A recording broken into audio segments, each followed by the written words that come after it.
Сигнал килгәннән соң бина эченнән барлык кешеләр дә чыгарылды.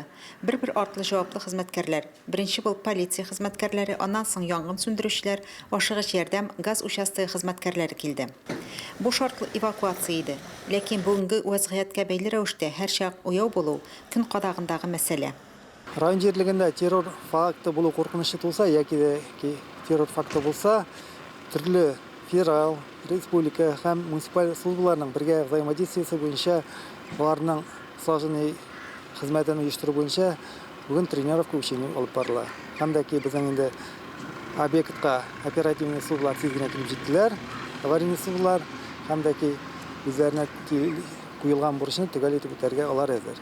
Террорчылыкка каршы көрәш комиссиясе утырышын район башкарма комитеты җитәкчесе Ирек Салихҗанов алып барды.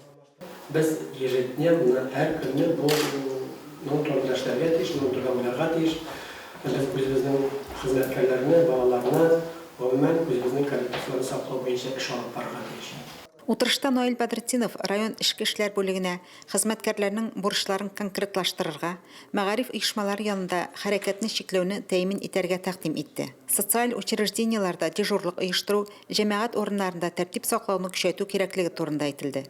Шул ук вакытта социаль объектларда планнан тыш тикшерүләр, өстәмә инструктажлар үткәрергә, сак чараларын көчәйтергә тәкъдим ителде. Наиля Салахова, Динар Нуртдинов, Мөслим телевидениесе.